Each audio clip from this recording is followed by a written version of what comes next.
नमस्कार प्यारे विद्यार्थियों। आज हम लोग पढ़ने चल रहे हैं एपीजे अब्दुल कलाम का जीवन परिचय। इनके जीवन से बहुत कुछ सीखा जा सकता है और बहुत सीखने लायक है।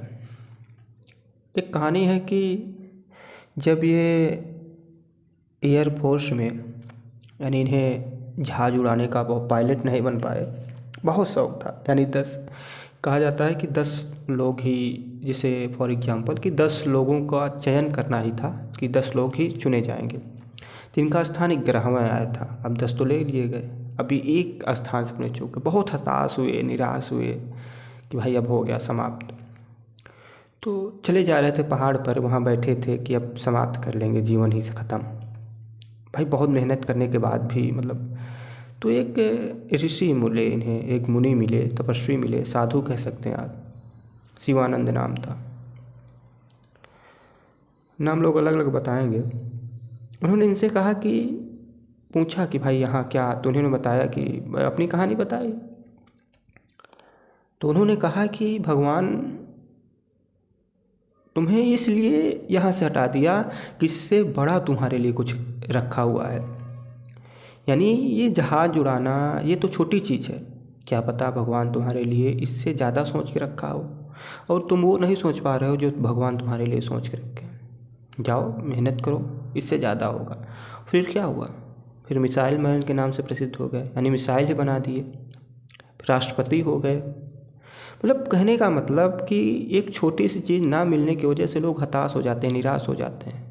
लेकिन जब मेहनत करते रहें, उस निराशा को पीछे छोड़ें, हताशा को भूल जाएं, परेशानी को, और लगे रहें, तो उससे बहुत बहुत आगे निकल जाते हैं। वही किया एपीजे अब्दुल कलाम ने। इनके यहाँ बहुत कुछ है। पेपर पहले बेचते थे, लाइट वगैरह, बहुत कुछ है। बहुत गरीबी स्थिति थी, ये भी नहीं था कि चलो बहुत अच्छे थे। कहते हैं जब भोजन बनता था इनके यहाँ, तो एक बार क्या हुआ कि इन्होंने रोटियां ज़्यादा मांग ली थी। एक कहानी आती है।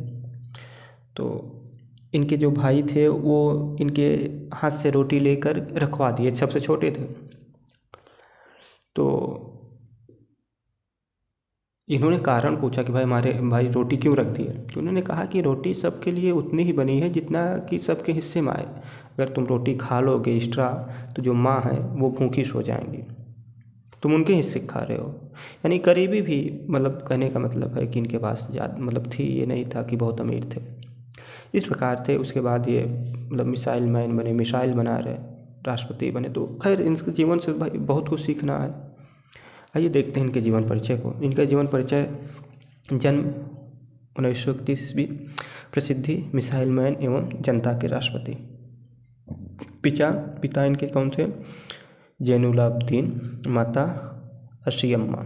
शिक्षा इंजीनियरिंग, लेखक विधा, काव्य, आत्मकथा और विज्ञान। भाषा सरल, प्रवाहमय, बोधगम।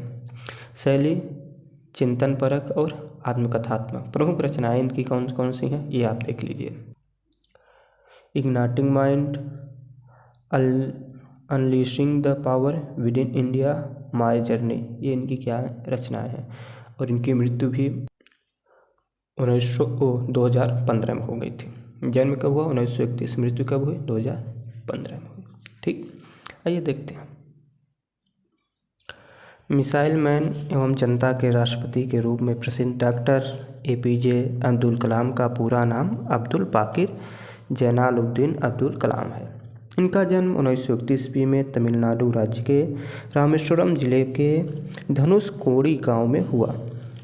इनके पिता जैनुलाब्दीन एक नौका मालिक एवं मछुआरे थे। इनकी मां का नाम आशियम्मा था। कलाम जी अपने 5 भाई बहनों में सबसे छोटे थे। कलाम जी के घर की आर्थिक स्थिति ठीक नहीं थी, इसलिए वह पढ़ाई करने के साथ साथ काम भी करते थे। वह अपनी स्कूली शिक्षा की ज़रूरत पूरी करने के लिए हर दिन अखबार बेचकर पैसा कमाते थे।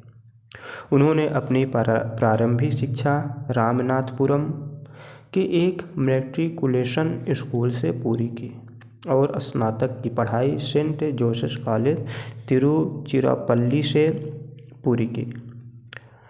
उसके बाद इन्होंने प्रौद्योगिकी संस्थान मद्रास से 1960 ईस्वी में अंतरिक्ष इंजीनियरिंग की शिक्षा पूरी की। इनकी विद्वता से प्रभावित होकर इन्हें डॉक्टरेट की मानक उपाधि दी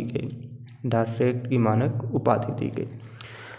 2015 में भारतीय प्रबंधक संस्थान शिलांग मेघालय में एक व्याख्यान के दौरान हृदयाघात से इनकी मृत्यु हो गई।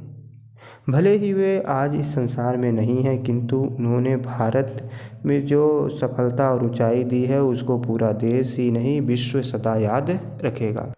बस आपको इतना ही लिखना है, ठीक। और आपको ये शायद लग रहा हो कि इनकी पत्नी वगैरह बच्चे, तो ये अविवाहित थे, यानी इनका विवाह नहीं हुआ था, अपना विवाह नहीं किए थे, क्योंकि ये शिक्षा प्राप्त करने के बाद अनुसंधान करने के लिए अनुसंधान विकास संगठन में चले गए थे, एक वैज्ञानिक के रूप में थे, और हेलीकॉप्टर डिजाइन करने के लिए अपना महत्वपूर्ण योगदान दिया। बहुत सारी चीज़ें हैं जो उनके बारे में जानना है। इसरो भी गए थे, भारतीय अंतर्राष्ट्रीय अनुसंधान संगठन इसरो, इन्हें भेज दिया गया था। हालांकि आप इतना लिख देंगे, आपके लिए इतने नंबर नहीं कटने वाला है, ठीक। तो फिर इसी प्रकार आप लोग पढ़ते रहिए अच्छे से। मिलते हैं अगले वीडियो में।